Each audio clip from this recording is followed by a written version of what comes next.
Boa noite. O relato de uma sobrevivente, jovem que teve perna arrancada por tubarão, diz que quer retomar a vida. Criminoso ateia fogo em colchão de motel, mata uma mulher e deixa outra ferida em Limoeiro, no Agreste. Ele foi preso. Filhos de mulheres vítimas de feminicídio já podem pedir pensão especial do INSS. Ao vivo, saiba quem tem direito ao benefício. Pesquisa revela que meninas sofrem mais com tristeza, bullying e insatisfação com o corpo. Escolas investem em rodas de conversa. Cavalo é filmado sendo transportado dentro de uma Kombi em Igaraçu. Animal estava com cabeça para fora da janela.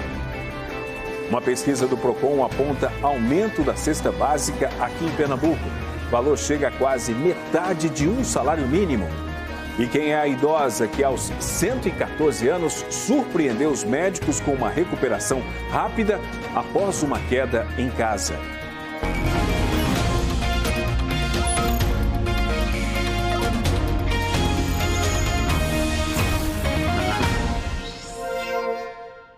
Quando um idoso sofre um acidente, a família sempre fica apreensiva com a recuperação. Mas, no caso de Dona Antônia, que você vai conhecer agora, essa preocupação durou pouco tempo.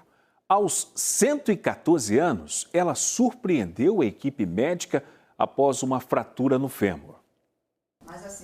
A casa onde mora com a filha há mais de 30 anos é toda adaptada para que ela possa se locomover.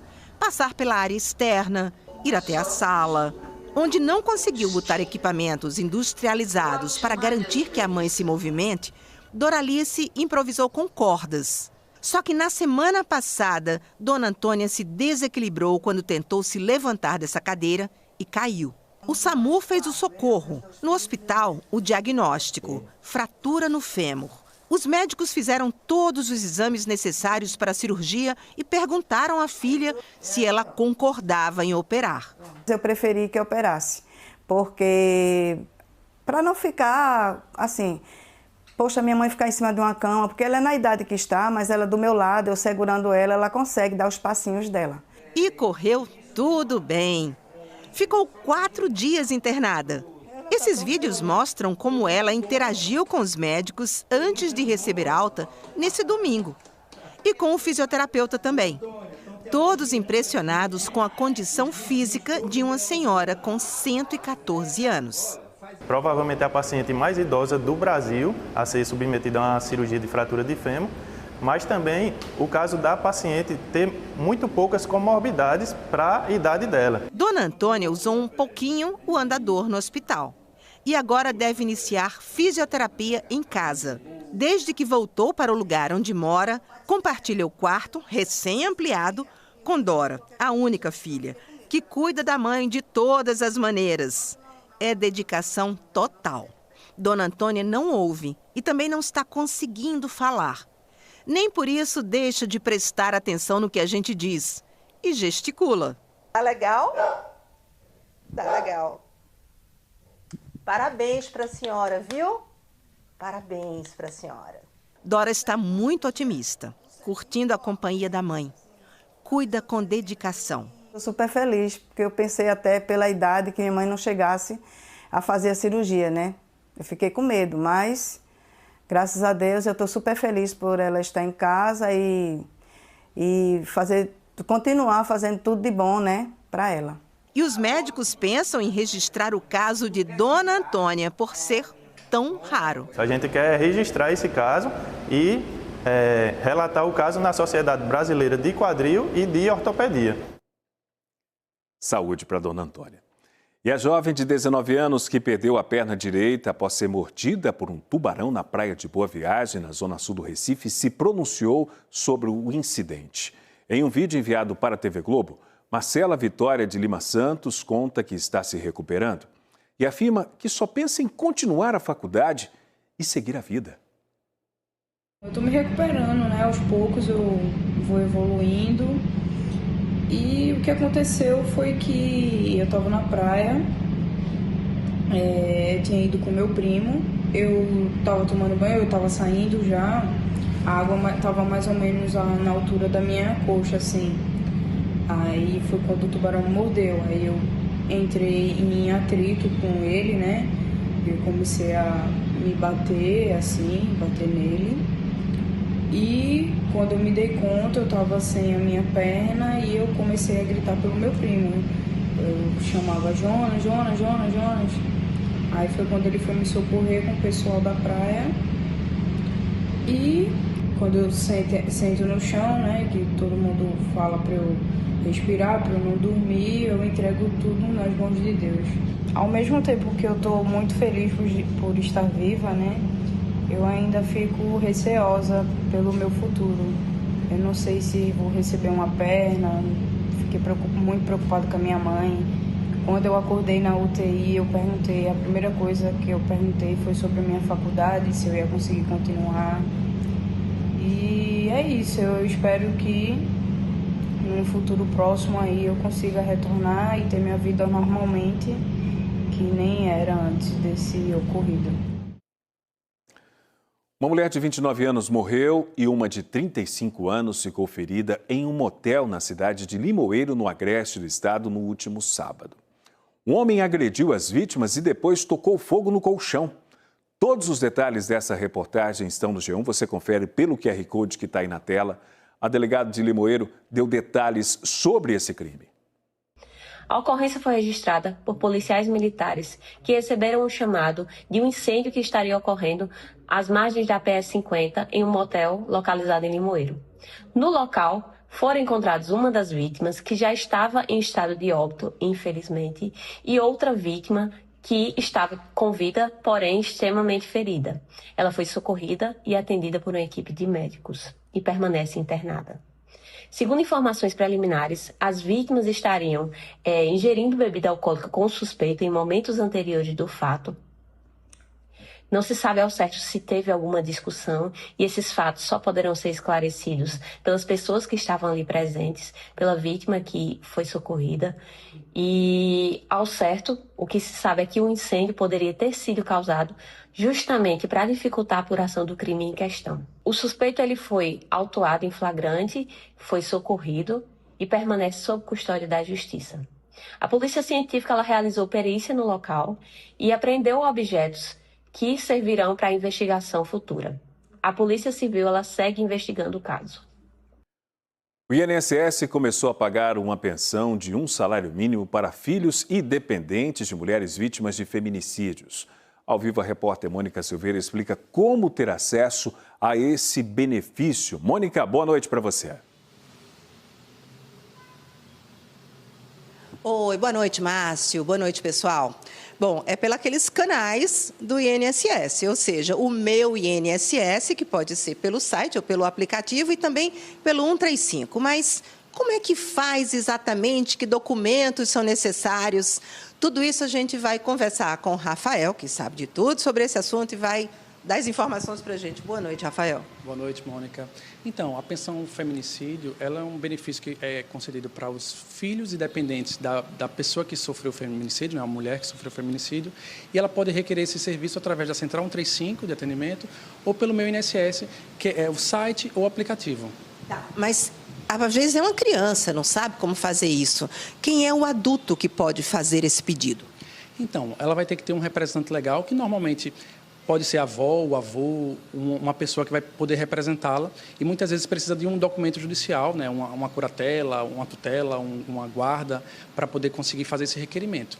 Então, veja, a gente está falando do documento para a pessoa provar que é parente daquela filha ou filho ou enteado ou enteada da vítima. Mas qual é o documento que é necessário para provar que aquela morte foi por um feminicídio? Perfeito.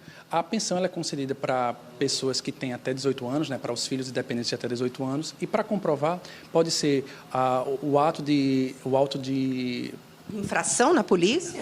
Pode ser um inquérito a detenção, pode ser uma prisão em flagrante, pode ser também a prisão preventiva, o próprio oferecimento de denúncia pelo Ministério Público, pode ser também a decisão judicial ali que condenou a pessoa, né, penalmente com trânsito em julgado. Então, tendo algum desses documentos, a pessoa dá entrada no requerimento da pensão feminicídio. Agora, um outro critério é também a renda, que é importante a gente destacar, porque a renda per capita familiar, ou seja, ali por pessoa, quando a gente divide, tem que ser até 1/4 do salário mínimo. Então, numa casa onde tem 4 pessoas, a renda tem que ser até 1/4 do salário mínimo para poder conseguir ter direito a esse benefício. Tá bom, Rafael, obrigada, viu? Obrigado, a gente está à disposição. Ok, Márcio, essas são as informações ao vivo aqui sobre essa questão desse benefício aí para as pessoas que são parentes dependentes de vítimas de feminicídio. Obrigado, Mônica. Uma pesquisa nacional que ouviu quase 120 mil estudantes sobre o que eles sentem apontou uma realidade preocupante.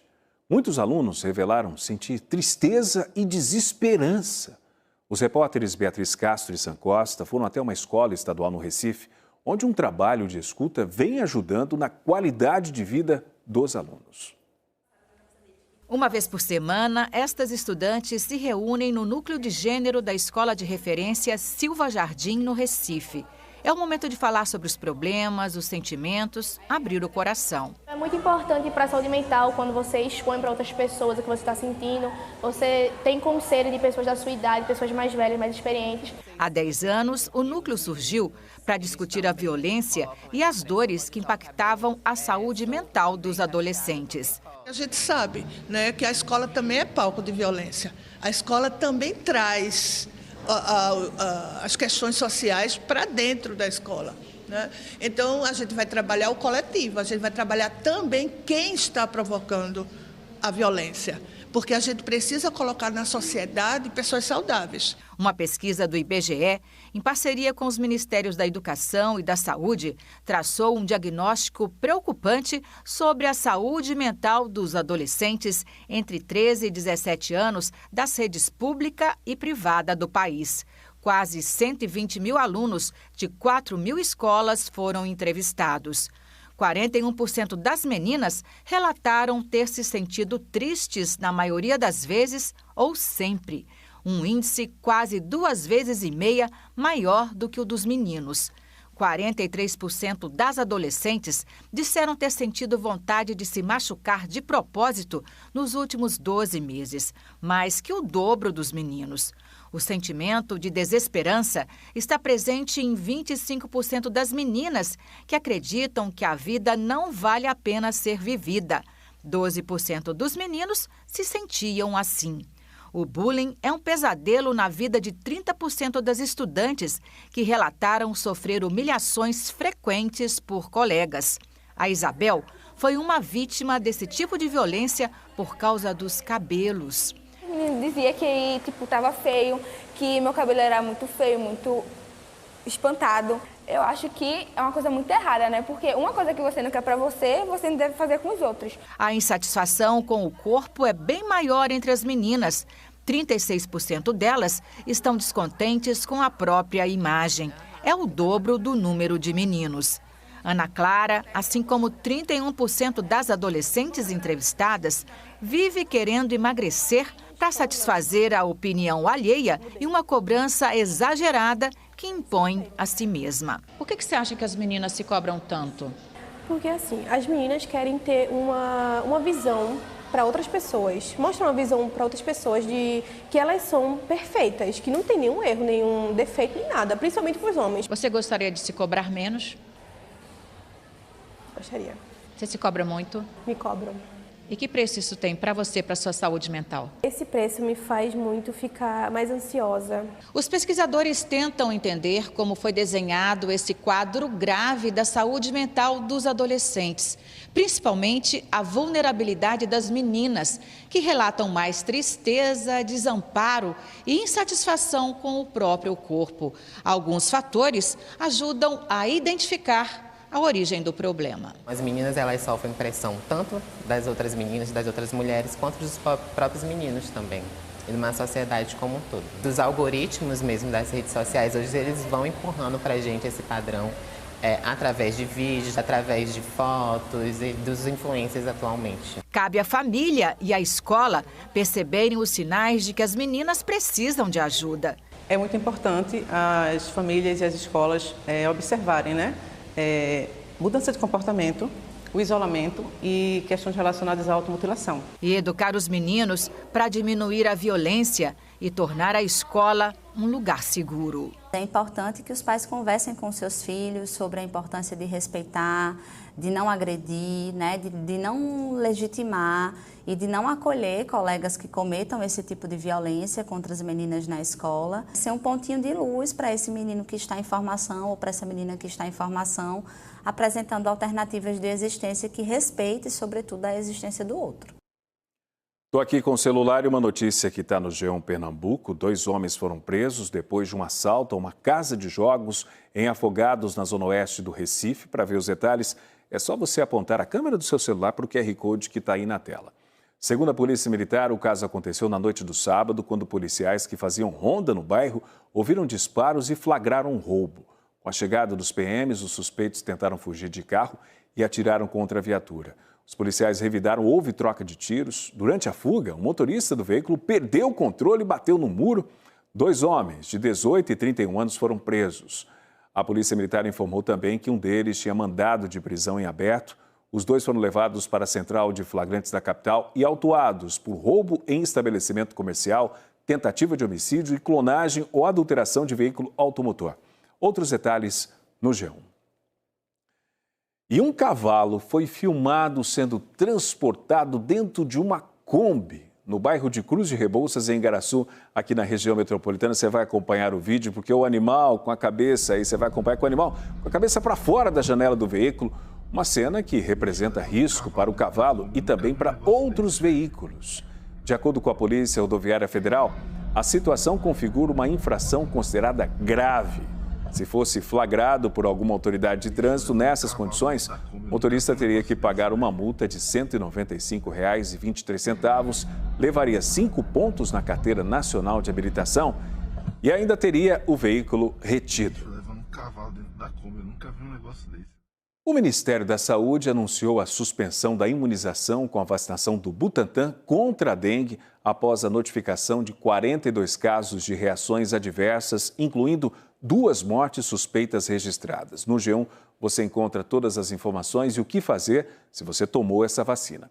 Basta apontar também a câmera do seu celular para o QR Code na tela. Quem foi imunizado deve ficar atento a sintomas como febre, dor abdominal intensa e contínua, vômitos persistentes, tontura, sangramentos, sonolência intensa e sinais de desidratação. Se você tomou a vacina nos últimos 21 dias, deve ir a uma unidade de saúde perto da sua casa. A Secretaria Estadual de Saúde disse que aguarda orientações do Ministério da Saúde. Outros detalhes, vai lá no G1. E logo depois do intervalo, começam as obras no ramal Camaragibe do metrô. Passageiros devem ter paciência nos próximos 6 meses. E a Assembleia Legislativa faz sessão solene pelos 80 anos do Comando Militar do Nordeste.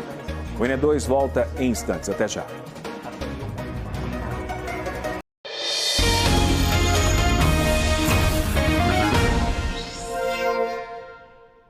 Um levantamento feito pelo Procon aponta que a cesta básica aqui em Pernambuco está custando quase metade de um salário mínimo. Entre os itens que tiveram maior aumento estão a batata, o feijão e o arroz. A quantidade de produtos no carrinho do supermercado continua sendo um dos termômetros mais sensíveis da economia. No mês passado, o consumidor da região metropolitana do Recife precisou gastar mais para levar os itens básicos para casa. A senhora conseguiu comprar tudo ou não? Não, com certeza não. Ficou faltando o quê? Produto de limpeza, produto de higiene, um monte de coisa ainda.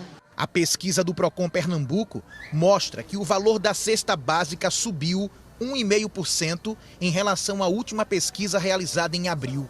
O custo passou de R$ 767,20 para R$ 768,55. Na prática, isso significa que a cesta básica já compromete quase a metade do salário mínimo, de R$ 1.621. O levantamento avaliou 27 produtos, divididos entre alimentação, limpeza doméstica e higiene pessoal. Entre os alimentos que registraram aumento no preço médio estão a batata inglesa, que passou de R$ 7,23 para R$ 11,67 o quilo, representando uma alta de 61%. O feijão mulatinho ou carioca subiu também de R$ 8,12 para R$ 9,08 o quilo. E o arroz, que passou de R$ 4,11 para R$ 4,43 o quilo. São alimentos essenciais e presentes na mesa da maioria dos brasileiros. Tem vários preços aí do arroz, mas o feijão está um absurdo mesmo. Tem condições não. A gente vai comer feijão, mas não é comer só o caldo. Carne nem se fala. A alta dos preços tem explicação e reflete diretamente no bolso dos consumidores. É o que diz esse economista. Por conta do aumento do preço dos combustíveis em relação ao choque de oferta do petróleo, então isso traz uma pressão indireta nos preços também, porque o transporte, né, de alimentos é impactado por combustível. Então há uma série de situações que levam esse preço a ficar mais pressionado no momento. Por outro lado, alguns itens ficaram mais baratos.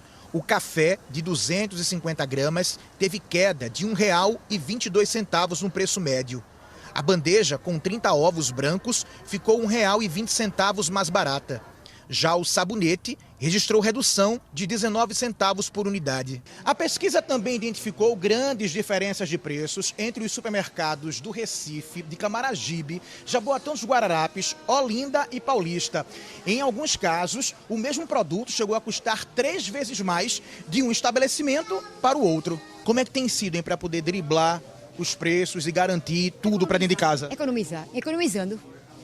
Compra o que não tem e vai controlando. Para especialistas, pesquisar preços, comparar ofertas e planejar as compras continua sendo a melhor estratégia para reduzir o impacto da alta da cesta básica no orçamento das famílias. Pesquisar preço e também evitar desperdício. Então agora isso virou, como o orçamento das famílias está bem apertado, essa educação financeira na prática tem que ser cada vez mais presente. Pelos próximos 6 meses, quem usa o metrô entre Camaragibe e Utipe precisa sair de casa ainda mais cedo. Começaram hoje as obras que prometem agilizar as viagens do ramal Camaragibe.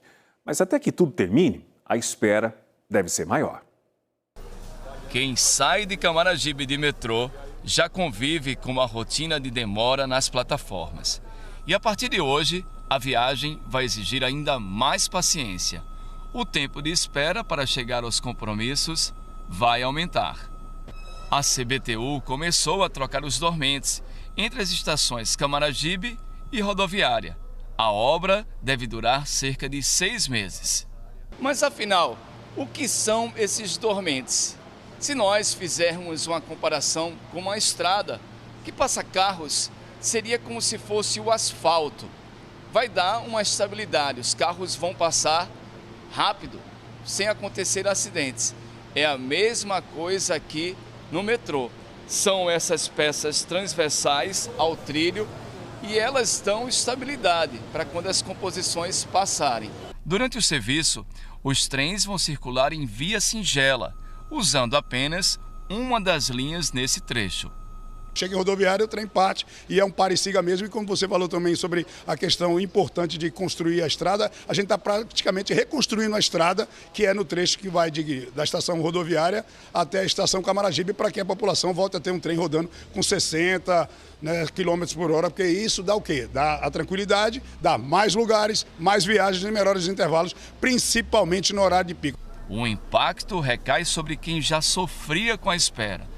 60 mil passageiros usam esse ramal todos os dias, muitos em direção à rodoviária e a maioria que vai em direção ao centro do Recife e à zona sul da capital. Tá difícil, né? Cada vez mais a gente demora mais a chegar no trabalho. Demora mais. Aí chega atrasado no serviço, os patrões pensam que culpa da gente, não é. Que eu levava 10 minutos para chegar de casa para cá, agora eu levo meia hora, um pouco mais. Com a mudança na operação, o intervalo entre as viagens vai aumentar. Segundo a CBTU, a espera pode chegar a 45 minutos em alguns horários. Para quem já passava mais de meia hora na plataforma, o prejuízo agora começa ainda mais cedo, na hora de sair de casa. todo o peso do trem que você utiliza no metrô do Recife vai em cima dos dormentes. Eles estão desgastados e com fissuras, então precisam ser trocados. A gente não vai trocar nenhum, nem dois, nem três dormentes, são milhares. Vamos trocar todos os dormentes por dormentes novos, que vocês já viram aí na máquina que está aqui parada em Camaragibe, no ramal Camaragibe, que vai da estação Camaragibe até a estação rodoviária. E a Assembleia Legislativa promove esta noite uma sessão solene para marcar os 80 anos do Comando Militar do Nordeste. O repórter Diogo Franco acompanha a cerimônia ao vivo e traz para a gente as informações. Diogo, boa noite para você. Oi, Márcio, boa noite para você, boa noite a todos. A solenidade acabou agora há pouco. Foi uma homenagem, prestada ao Comando Militar do Nordeste pelos 80 anos, que foi proposta pelo deputado estadual Renato Antunes, do Partido Novo. Ao meu lado, o general Carlos Machado, que é comandante do CMN aqui. Bem-vindo ao NE2. O que é que representa esses 80 anos para a instituição e também para a região Nordeste? É a presença do Exército na nossa região. São 80 anos de trabalho, são 80 anos de preparo e emprego da nossa tropa em proveito do Estado brasileiro, em proveito da população brasileira e também daquilo que a gente chama de mão amiga, que são as ações sociais que o Exército também desenvolve ao longo desse período, ao longo dos 80 anos. Se lembrando que o Exército está aqui também porque nasceu em Pernambuco, nasceu em Guararapes. Então nós somos, na verdade, os grandes guardiões da Força Terrestre aqui em Pernambuco. A data comemorativa é 24 de julho, então já estão comemorando, E muita gente que está no interior lembra bem, do trabalho do CMN, por motivo da Operação Carro-Pipa e também tantas outras ações humanitárias. Exatamente. A Operação Carro-Pipa está praticamente 30 anos acontecendo sob a supervisão do Exército. O Exército trabalha muito em função disso, mas não apenas isso, Existem muitas ações cívico-sociais que nós chamamos, desenvolvidas pelos nossos quartéis nos interiores. Aqui em Pernambuco nós temos nossos batalhões no interior que também trabalham efetivamente em proveito da nossa população. General, muito obrigado pela entrevista. Parabéns mais uma vez. Márcio, volto contigo no estúdio. Obrigado, Diogo. Em instantes, como um ritmo tão tradicional como o forró vem se renovando aqui em Pernambuco? E um arraial diferente que reuniu cães com roupas juninas no Recife. O NE2 volta já. Lugar de comprar barato.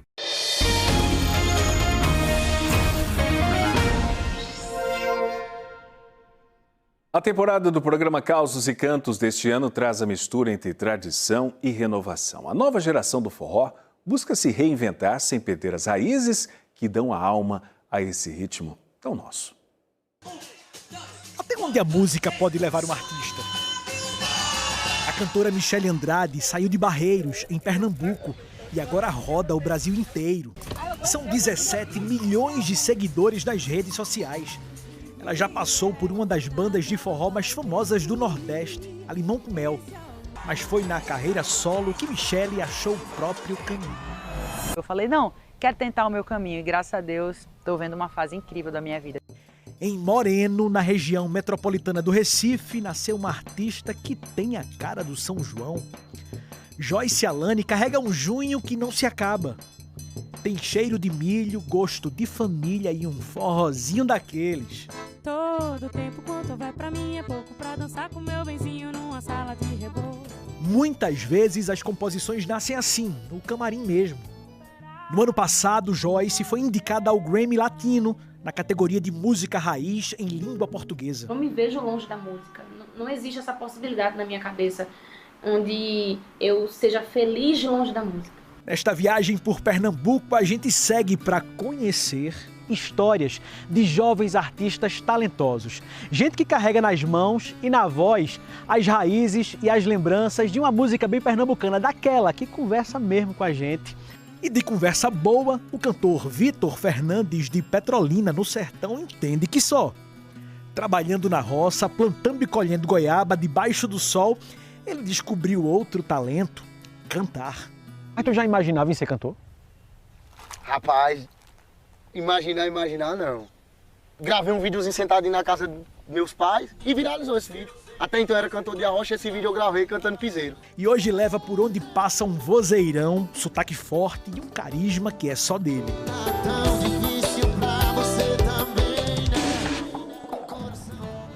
O sertão é fonte de história e inspiração. Das águas do velho Chico nasce vida e som. De Belém do São Francisco vem Fabinho Testado, um artista que carrega o interior na alma e na música. A humildade tá no coração. Meu nome é Fábio Rodrigues Diniz Ferraz, e aí eu usava o Fabinho Diniz.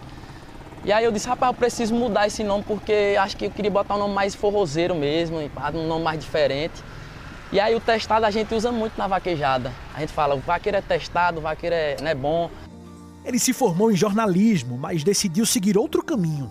Escolheu a sanfona, as histórias e as memórias de uma infância feliz para contar para o mundo. Mulher, o que aconteceu? Fabinho não passa despercebido e segue cantando forró de vaquejada com outros estilos. Não para de sonhar. O tanto que eu andei e onde eu cheguei, né? Poder estar juntando também essa galera aqui comigo hoje. Misturar agora o forró com a filarmônica. E onde é que Fabinho Testado chegou? Eu cheguei muito longe, viu? Mas eu quero chegar mais, porque eu sonho alto. Um cafezinho quente, o cheiro do mato, o sol iluminando o meu sertão. Essas e outras histórias você confere aqui na Globo na temporada deste ano do Causos e Cantos, que vai ao ar durante todos os sábados deste mês de junho, antes do NA1, às 11h45 da manhã. No próximo sábado, você vai conhecer a trajetória de Michele Andrade, a cantora pernambucana que conquistou o Brasil, mas sem esquecer as raízes, na cidade de Barreiros, na Mata Sul aqui do estado. E olha que reportagem a gente vai mostrar agora. Uma festa junina diferente animou pets e tutores no bairro do Arruda, na zona norte do Recife. Acompanhe as imagens porque o arraial foi realizado no domingo e reuniu dezenas de cães fantasiados que foram levados ontem pelas famílias. A programação teve decoração temática, música, animação e um concurso de roupas juninas com cães de todas as raças e também de todos os tamanhos. De acordo com a organização do evento, a estrutura foi montada com hidratação e orientação para uma convivência tranquila entre os bichinhos. Tudo de graça. E nós ficamos por aqui. Obrigado pela sua companhia. Para você, uma boa noite e até amanhã.